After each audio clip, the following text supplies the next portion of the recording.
Okay, guys, welcome back to another lesson.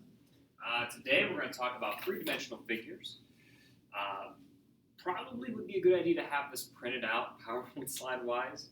If not, you can still write them in your notebook just to make it easier, though. I think the slides would help. Okay, so let's talk about some 3D figures. I have some pictures up here, just some cool different types of 3D figures in nature. If we look at a beehive, we have a hexagonal.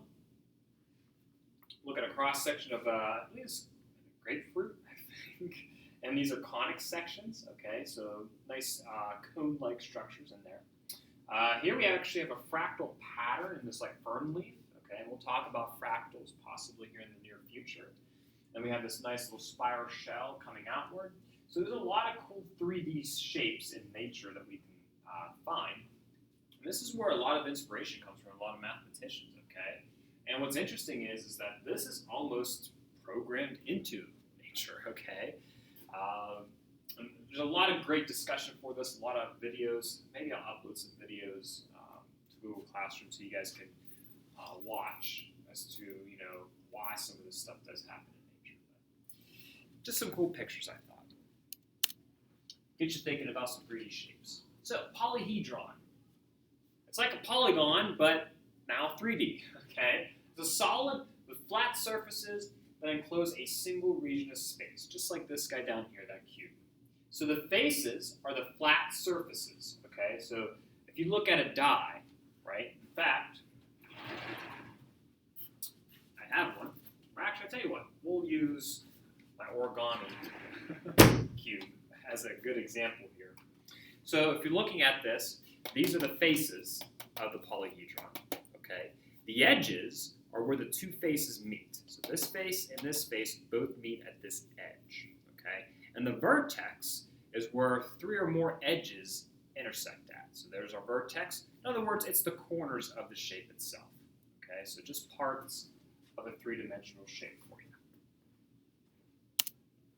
So different types of polyhedrons that we can have. So this is a lot of classifying, okay? We're getting to a lot of adjectives. So the first one's called a prism, okay? A prism has two parallel congruent faces that we call bases, and they're connected by parallelogram faces, okay? Meaning that the sides are going to be parallel to other sides. So look at these prisms here. You see that this hexagonal prism has two hexagons as the base, right? And it has rectangular faces that connect these two bases, and they're all parallel, okay? Now, one thing I want to note, when we name prisms, we name them by their base. Okay, so because the bases are hexagons, this is a hexagonal prism.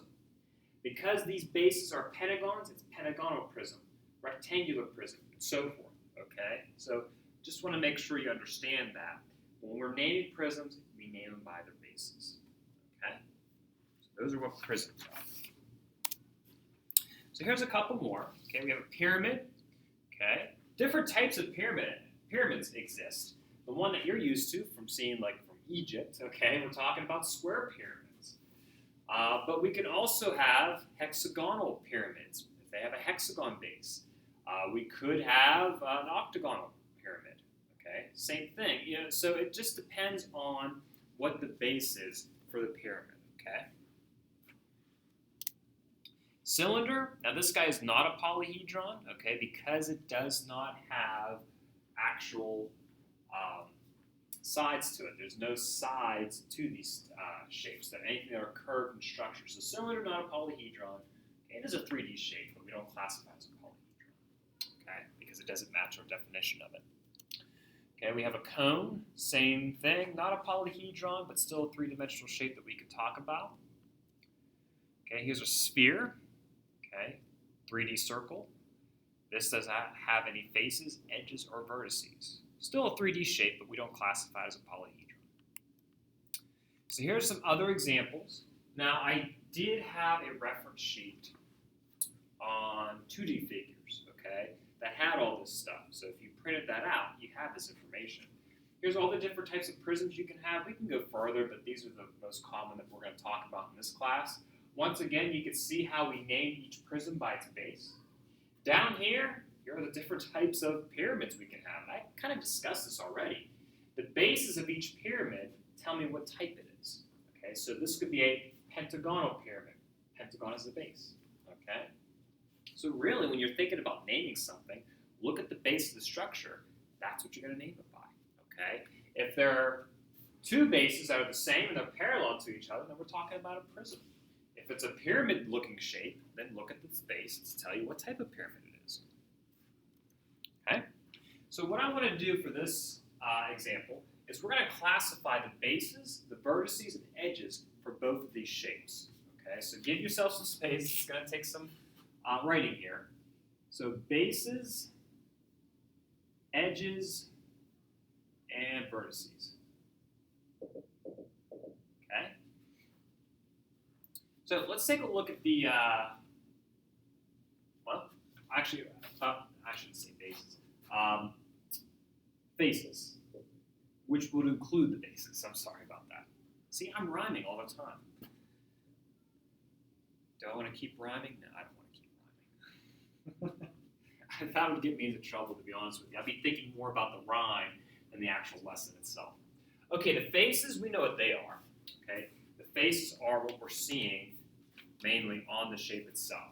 So the faces for this guy, they're all planes. Now, you could just use 3 points and that's it, because that's all we need for a plane, not collinear, of course. Or you could use all 4, and they give us all 4, so let's do that. So we have, let's look at the first one, R, Q, M, P. That's right here in the front we're looking at. We can go the back way, the back of the shape, so S, N, O, T. Yep, snot. There's snot in the shape. Okay, it's a disgusting prism. As we continue, we can do the top and bottom. So we can say S, R, Q, T, and we can do M, N, O, P. Right? Everyone see that? Top shape, bottom shape. And then we also have the left and right sides. So we have R, S, N, M, and we have T, Q, P, O.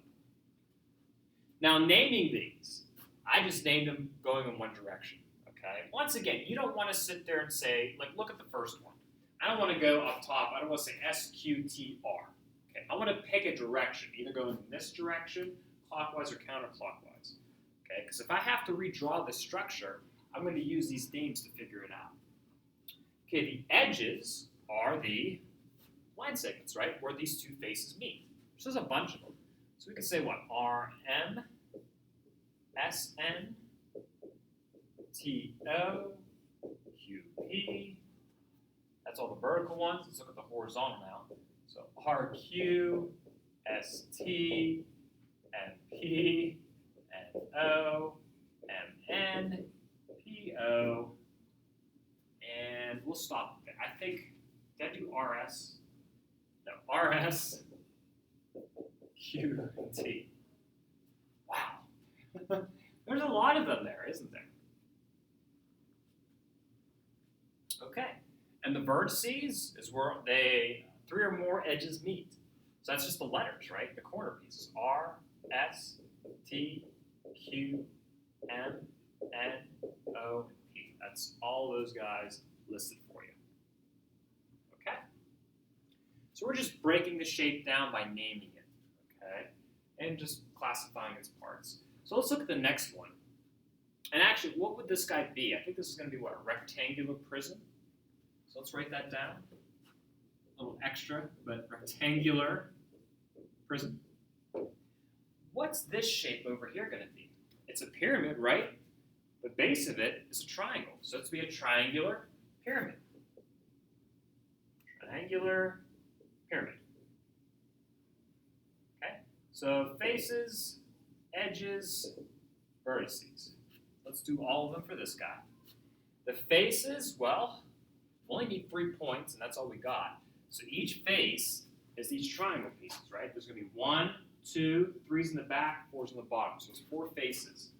So we got triangle DAC, triangle DBC, triangle ABC, triangle DAB.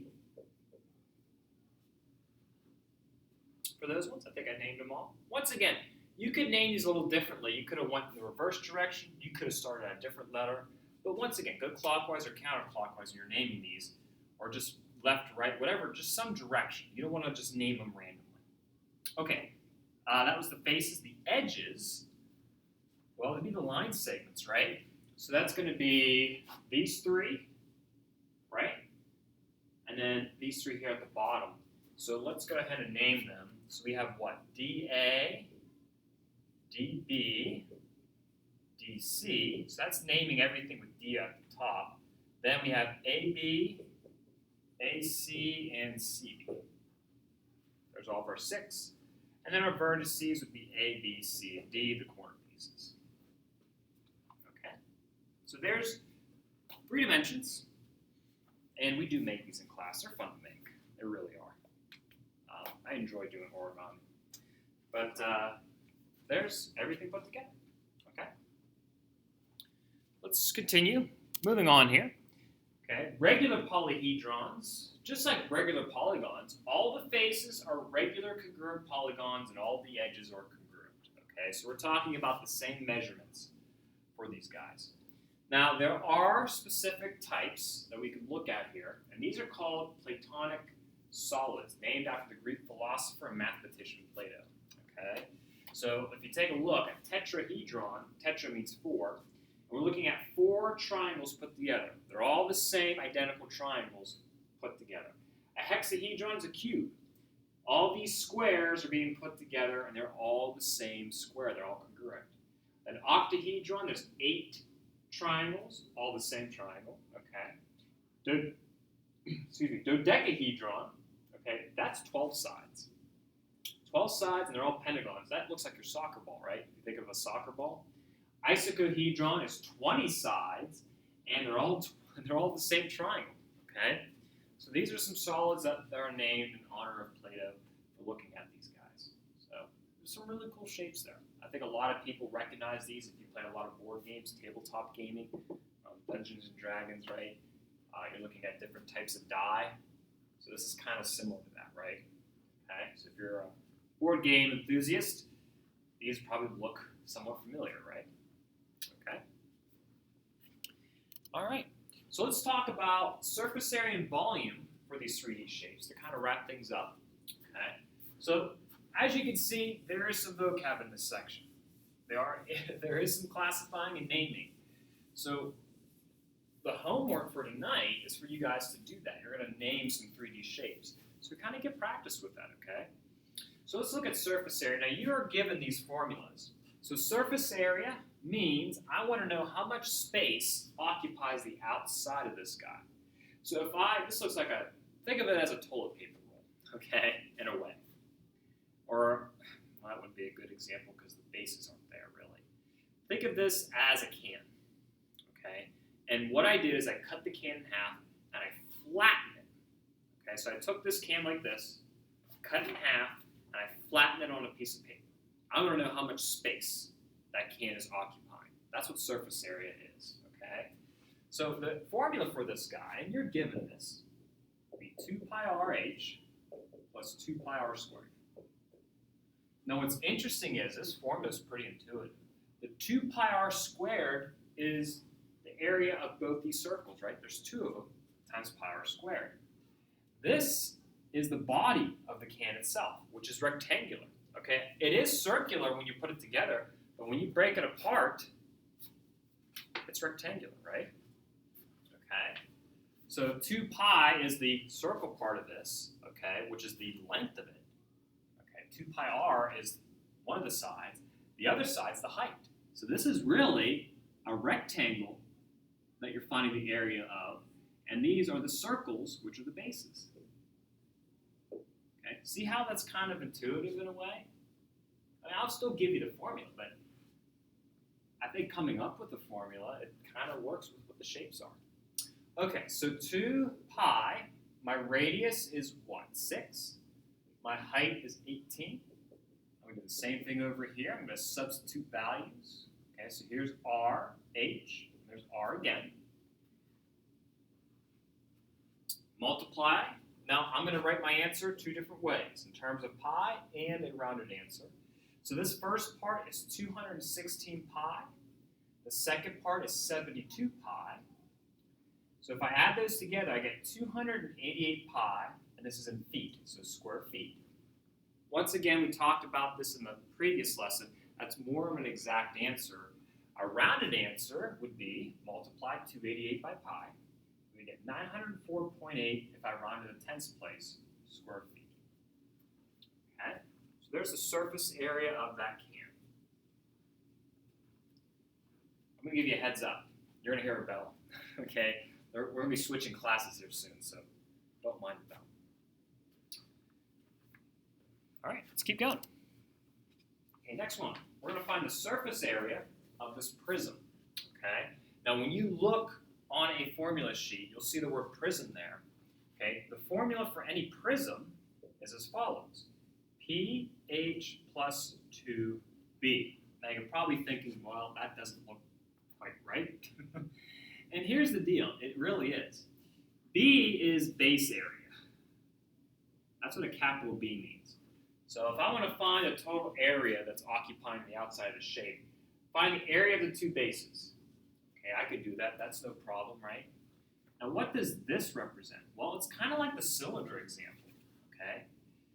If I look at the perimeter of the actual shape itself, so the perimeter would be this whole entire thing, okay? If I just multiply that by the height, won't that tell me the space that this is all occupying in a way, right? It really is. It's actually a shortcut in a way. Instead of me adding all the individual face areas, I can do it all at once by perimeter times your height. So this is looking at, what, the body of the prism itself? Okay. So the perimeter of the base that we have here. Well, what's 10 plus 10? Because that's still 10, right? Okay.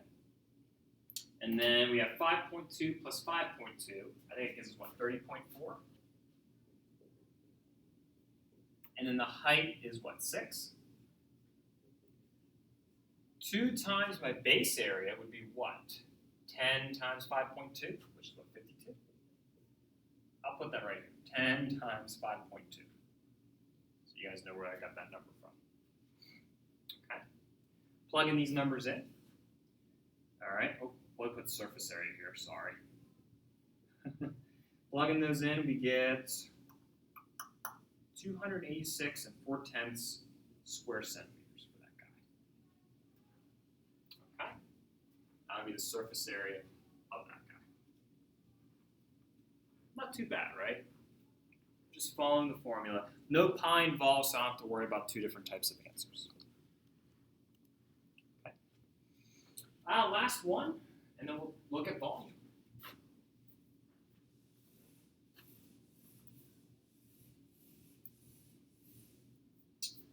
Surface area of a cone. Here's the formula. Pi RL plus pi R squared. Now, there's two types of height when it comes to a cone. That's why I put this example in. It's very important that you know this. You have the slant height, which is leaning on the cone itself, and you have the true height, which is perpendicular to its base. Okay? L is slant height. Now, if we're talking about surface area, I'm talking about the space on the outside of the cone. So I am going to use the slant height for that guy. Okay? Why would I use the true height? When would I? If I want to figure out the space inside the shape, which is a volume problem. Okay? So two different types of heights for two different types of situations depending on what you're calculating. Okay? So surface area is going to be pi. My radius is the base, which is 3. The slant height's 5, plus pi, and then it'll be, what, 3 squared?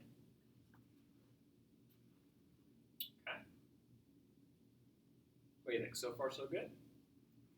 Now, this is 15 pi plus 9 pi, which gives me 24 pi square centimeters. So there's my answer in terms of pi. Now, I could have a rounded answer, which we'll put here. If I multiply everything by pi, I get 75.4 square centimeters. Okay? Or, well, 4/10. It's so easy to say point this, point that, and As a math teacher, I need to catch myself with that. It's just so convenient to say that without the actual proper tense. Okay? See, it's just like you're in class, okay? There's the bell to change, but you're not leaving, okay? Sorry. You're still in this video. You're still in this class right now, okay? Let's go ahead and find volume, and then we'll kind of wrap it up. Now, I do have 2 word problems on here.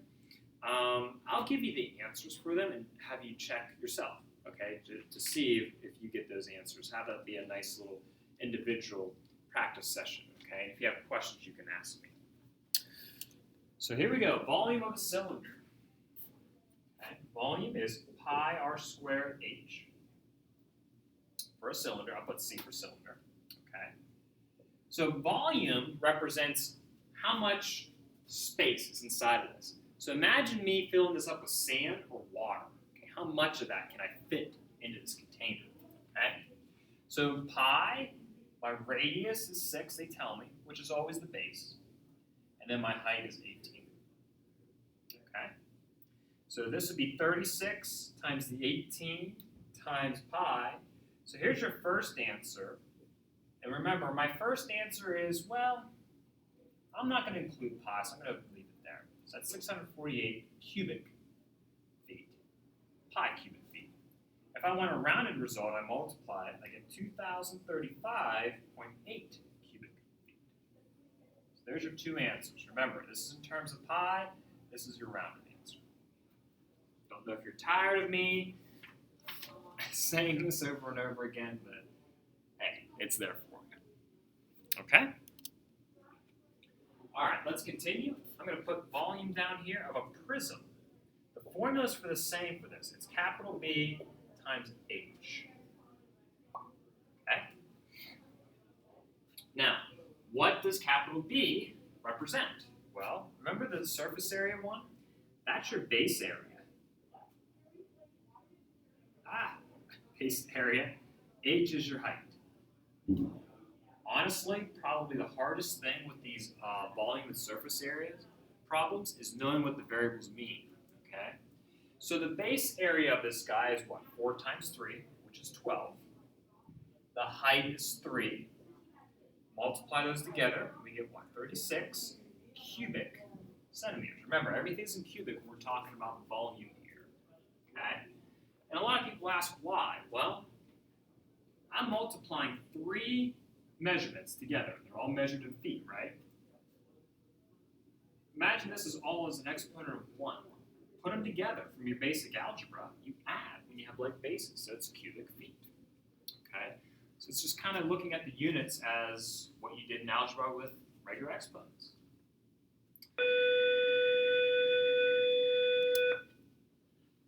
No, you can't leave.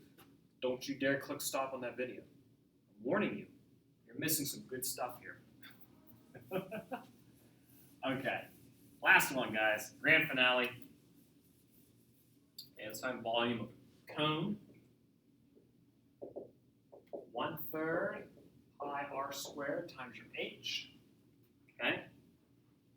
I'm hoping this video doesn't end up long. I never know, really. I don't keep track of time. So I'm trying to make these short so you guys can view it all.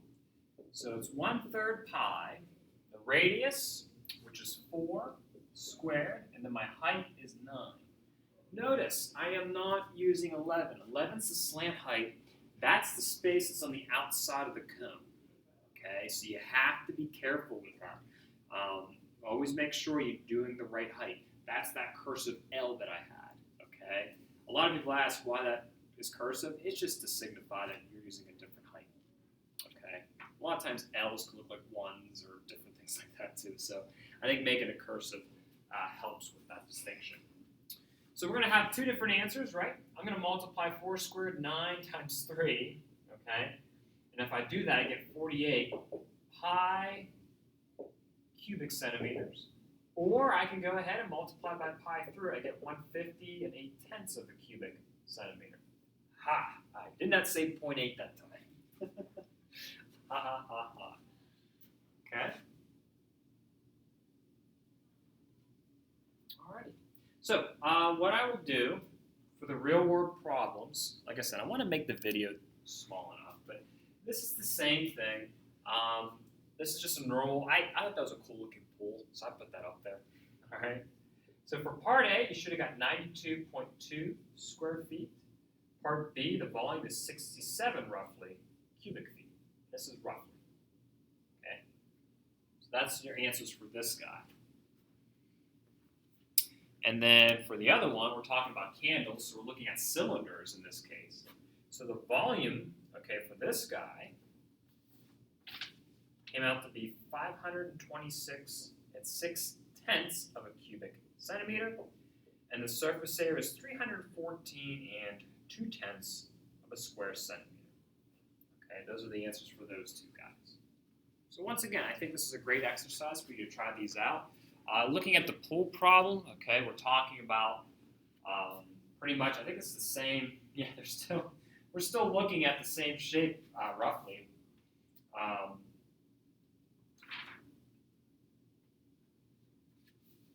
Yeah, pretty much, which is kind of cool though in a way.